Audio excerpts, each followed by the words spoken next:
Good morning. Good morning. It is another Monday. Oh, I was taking it easy last week, so I only did the one live stream, the Marketing Monday live stream. And this week I'll probably take it easy too. But it's just been, kind of that time frame. But I am really happy to have you join me for today's Marketing Monday. We are going to have a great time with this topic, I think, because it was something that even came up just yesterday for me on Clubhouse, where somebody was talking about this topic of my mouse is jacked up. Vanity metrics. And so, what I wanted to discuss today, albeit rather briefly, is how there's no such thing as vanity metrics. But before we get into that, let's do the announcements. So, this week we are continuing on the Defiant Business podcast. We are continuing with our amazing guest, Sally Mildren of Boss Lady Consulting, who works with healthcare companies to improve their patient experience. Now, if you have been to the doctor in the United States, you can probably agree that they need to work on the patient experience. So that is one of the big things for this week. As well, the live stream from several weeks ago, Do Free Lead Magnets Still Work, is also available today on the Defiant Business podcast. So if you did not catch that live stream, or if you want to listen to it again, download it, have some, go for a walk where maybe you're not connected to the internet or something and you don't have unlimited data, whatever, you can do that now because that episode is on the podcast. I have a very energetic hashtag live good morning. So thank you so much for being here with me. And so we are going to roll through this the same way that we have been over the last few weeks. What's going to happen is I'm going to kind of run through my planned content. So, go ahead and drop your comments, your questions, your remarks, your experiences. If you have any aha moments, go ahead and drop those in the comments. And what will happen is I will go back to the comments once I run through the content to make this easier for editing later as we repurpose it onto the podcast. So this is where we're at right now. Let's see. Can I think of anything else? Clubhouse is available for Android. If anybody needs a invite, I have quite a few. I think I've got like 27 between myself and my club. So if I know you and, I can vouch for you, then I'm more than happy to give you an invite if you want to check some things out. I have some reoccurring rooms on Clubhouse myself. So I am more than happy to be part of your foray into the Clubhouse experience. As well, don't forget to check out the blog on defythestatusquo.com because I've got some content that can help you create a better Clubhouse experience if you're going that way. Okay, so today we are going to talk about the so-called vanity metrics and why I don't believe that there is any such thing as vanity metrics. Now, this comes from the standpoint of me having been an intelligence analyst for several years with the government while I was in the Army and while I was a federal contractor. So from that perspective, I'm telling you that there's no such thing as vanity metrics, but what can happen is that metrics get taken out of context or you emphasize the wrong ones depending on your business model. Oop. So we're going to talk about this because metrics can actually indicate where you've got problems. Yes, metrics can indicate where you've got problems. And again, it's really based on the type of business that you have, where your audience is, how you normally get customers or clients. All of those things are factors. And this is something that a marketing strategist, such as myself, pays attention to. If you've got a marketing person, a marketing department, a marketing strategist that you're working with, and it doesn't seem like they're doing this, then it could be an oversight on their part. They may be stuck in that cycle of marketing for marketing's sake. Oh, we got this, many metrics here, and this was the number for our metrics there. And so they just kind of got stuck in the rut of doing marketing, doing content, advertising, anything just for the sake of doing that activity because they're supposed to be doing it. And that is absolutely wrong. So what we're going to talk about, what I'm going to do is we're going to walk through the different funnels. So we've got top of the funnel, middle of the funnel, and bottom of the funnel, and we're going to line them up with the customer or client journey stages. Okay. So the stages include the awareness stage, the consideration stage, and the decision stage. Now, I prefer to look at marketing and sales not as a funnel because it sounds like there's like a terminal end point. I prefer to look at it as a cycle. And so when you look at it from the client journey perspective, and we've got some content on this on the Defy the Status Quo blog, but looking at the sales cycle, then there's a fourth stage. So you've got awareness, consideration, and decision. There's a fourth stage that's the delight stage. And so I would say that in terms of the funnel, that could also be the fourth stage is the delight stage, i.e. you are continuing to delight your current audience. You are continuing to delight your current and past clients. And by doing so, you can actually increase your impact over time because it's like 27 times more expensive to acquire a new client than it is to work with a past or current client, meaning that you're able to offer them something else that they need and they choose to buy with you because they trust you. So let's go ahead and take a look at these different metrics based on kind of where they fall. So looking at your top of the funnel metrics, this is kind of where we're looking at the awareness stage. Top of the funnel metrics are the ones most likely to be deemed vanity metrics. I'm talking your likes, your comments, your shares. Those are typically called vanity metrics most of the time. And the reason why is because, again, they are taken out of context. They're taken out of context. So if you are looking to build awareness, you're like, hey, are people seeing my content? Well, I could tell you the answer is no. If you have no likes, no comments, and no shares, how is that a vanity metric? It all depends on the question that you're asking. Now, if you place emphasis on top of the funnel metrics without good reason, because there's still a reason to put emphasis, especially if you're like, hey, we're just building awareness for the brand. We're going to be doing a launch and we're putting in other infrastructure. Let's say we're still putting in infrastructure so we can capture things like emails and stuff. But right now we're just trying to get people excited. Then your top of the funnel metrics will be your important ones. They will be your important ones. And so top of the funnel, you're usually looking for more followers, connections, friends, etc. But you're also looking for those likes, comments, and shares. Those are your top of the funnel. And that just kind of proves people are aware of you. They're seeing your content. They're willing to engage with it. And they're not vanity metrics within the context of the full story. Okay. So I hope that makes sense. Let me know if you're vibing with me right now. Let me know if you need me to explain top of the funnel or the awareness stage. You can always leave a comment if you're listening to this live. You can leave a comment if you are listening to this and it's a podcast episode already. You can either leave a comment if the app you're using allows for that, or you can send me a DM and I probably have content I can send you. So let's go ahead and take a look at the middle of the funnel. So middle of the funnel, this is what we call the consideration stage. The person who is in the consideration stage is considering solutions. They're considering solutions to this problem that they've been made aware of. Lucky them. And so this is typically where you'll see, oh, okay, maybe there's like some DMs now. They're maybe DMing you, or maybe it's that they've signed up to receive your free ebook or your video course or something like that, right? So they've actually given you their contact information in exchange for something. So this would be potentially lead magnets for you.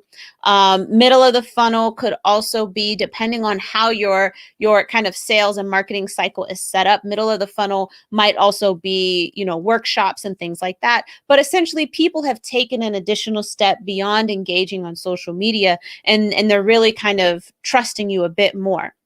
Now, middle of the funnel metrics are often not called vanity metrics, but you can get a bunch of people to sign up for your email list who aren't a good fit for your email list and not a good fit for your services. So that can happen. And so again, it's not that it's vanity metric, but it's like, where did these people come from? Why did they sign up? Let's not do it again, because these people, while they're probably great people, they are not the people you are looking for. Right? And so if you posted something on social media, let's say you posted a question that went viral, or a short video that went viral, but it went viral for the wrong reasons, That's a lesson for you to learn, because not only did that viral for the wrong reasons video, did it, it went viral and it got a lot of top of the funnel engagement, right? A lot of metrics went up because of that video. Then it also ended up in the middle of the funnel, increase the signups for your email list or maybe for your webinar or whatever. But the people aren't actually going to be folks who take the next step with you. And so there's a lesson to be learned there. Remember, at the beginning, I said metrics can indicate where you've got a problem. Another problem to consider at the middle of the funnel is if people are not taking that next step. If they're not signing up for your email list, if they're not signing up for your webinar or your workshop or your ebook or whatever it is, if they're not signing up, but you have top of the funnel engagement, right? Then that tells you something. From my perspective, what it tells me is that your top of the funnel content, your social media content, does not match with the CTA that you're asking people to make moves on. So it would be like if I, as a brand strategist, was constantly posting about mom stuff and people were really engaging with all my mom stuff. But then I was like, but don't you want this brand strategy workshop though? And they're like, no, but you sound like you're really good with your kids. We'd love like a do 5 crafts with your kids this week workshop. And I'm like, but I don't want to do that. See, so you could see, now that's a really extreme example, right? But my content at the top of my funnel, my social media content where people are engaging and liking and all this other stuff does not match up with the action I want them to take. So as the analyst, I would say, okay, now you need to go back. You need to fix that content. Sorry, I'm visualizing it, so I'm closing my eyes. But you need to go back and fix that. You need to go back and fix that because they need to match, or you need to change your business. It's one of those things, right? So middle of the funnel, those are typically, we're seeing some kind of light conversions, again, like an easy conversion, signing up for something, attending an event you're having, maybe something like that. And if you aren't getting those, but you are getting the top of the funnel metrics are going very nicely, then there's a disconnect between these two stages of the buyer's journey. Okay. And then finally, we're going to look at the bottom of the funnel. This is the decision stage. They're like, okay, I know what's going on. Now I just need to pick who's going to help me solve this problem. And so typically, bottom of the funnel metrics, we're looking at people who are scheduling calls with you. People who are scheduling calls with you, that's like kind of the one of the bottom of the funnel metrics. And then people who are actually choosing to buy with you. People who are actually choosing to buy with you. And so you could have great top of the funnel metrics. You could have decent middle of the funnel metrics. But if people are not scheduling calls with you, then they don't feel the urgency. They don't feel the urgency. Or you are scheduling calls, but people are choosing not to move forward. That indicates a couple of things. So if people are choosing not to move forward, you either do not present your offer well on the phone, or the people who are scheduling calls with you are not a good fit for your offer. So you need to work on your pre-qualifying process. Now, granted, your entire marketing and sales cycle should be part of your pre-qualifying process. This is why it's so important not to put content on the front end of your marketing, all of your social content. That's why that stuff needs to match up with the action you want people to take. Your front end content needs to match up with the action you want people to take. And so if it doesn't match and people are like, oh, this is what I love you for, but this is not what you're selling. Oh, I don't know. Like, I don't know if I need that.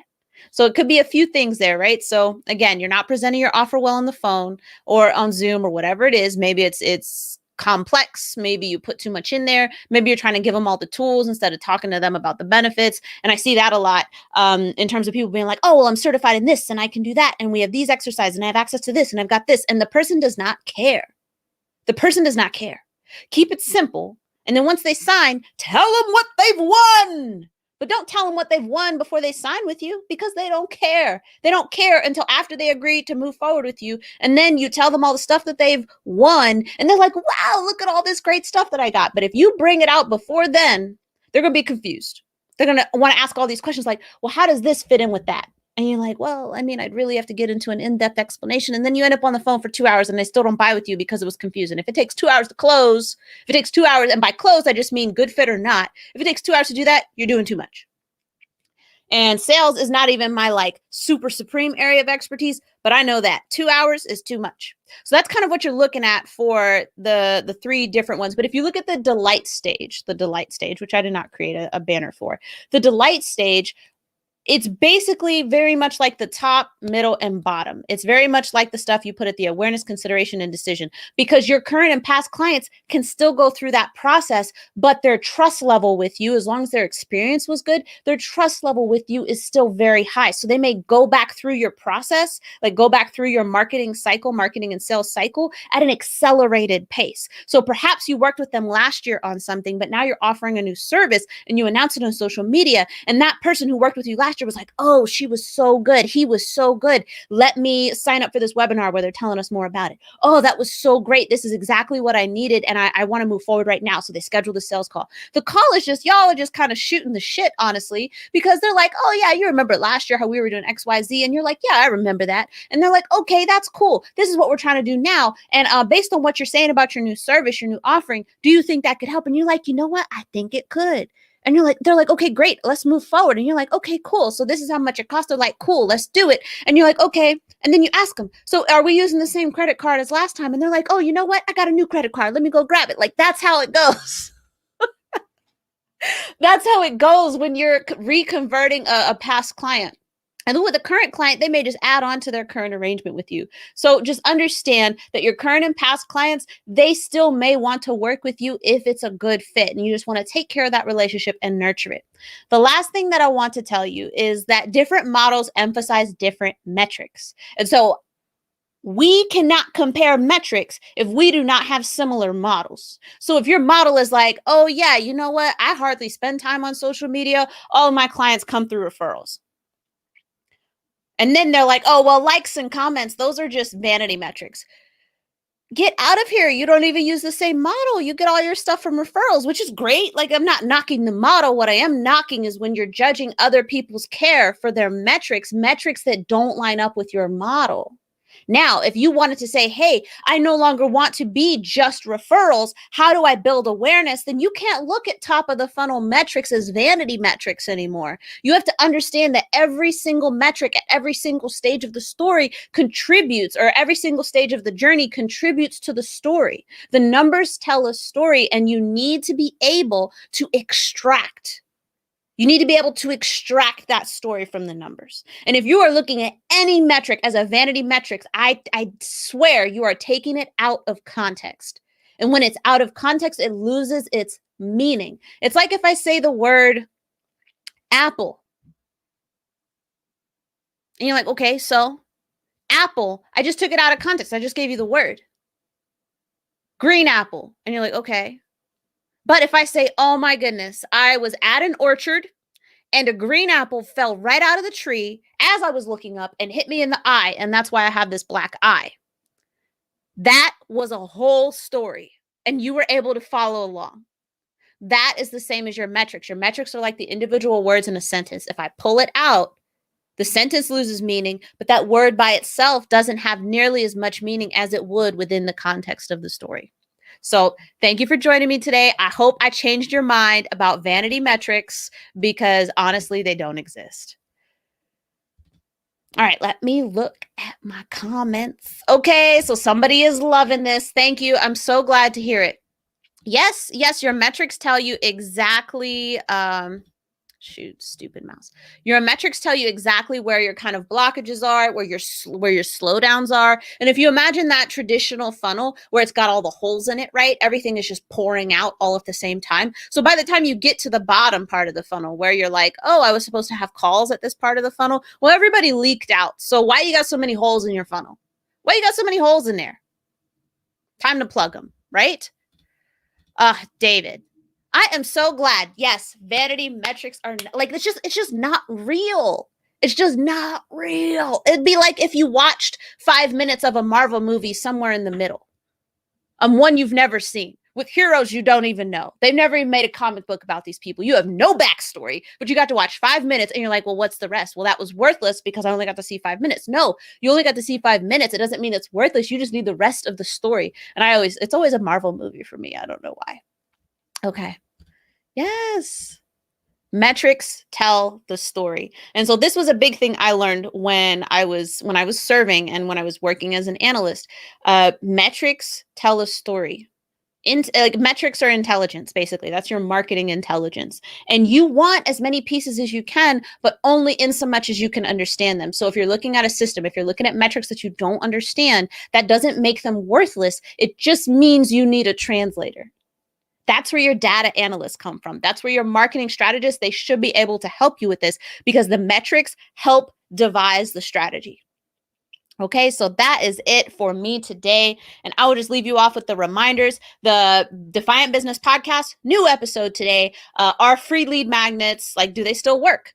So that was the episode today. And then on Thursday, Sally Mildred is going to tell us about the top mistakes that, healthcare organizations are making with their customer experience. So I'm really excited for everyone to hear about that. And Sally, she's one of my very close business friends. And so I was really proud to have her on the podcast this week. And yes, that is where we're at right now. And again, if you are looking for a Clubhouse invite, if you need one on Clubhouse for Android, or if you need somebody to follow, I've got some really great rooms on my roster. So please follow me. You can just look me up, Ruthie Bowles. My handle is ruthie.marketing. And I will follow you back as long as I recognize your name. And we can kind of try and make sure you have the best Clubhouse experience possible. So that is it for today. And I will see you later this week. I've got some really good content planned in terms of sharing some of my latest TikTok videos with you, and just writing up some posts and some things coming down the pipeline. So just comment and message me if you've got anything going on, and I would just love to hear from you. So I will see you later. Bye.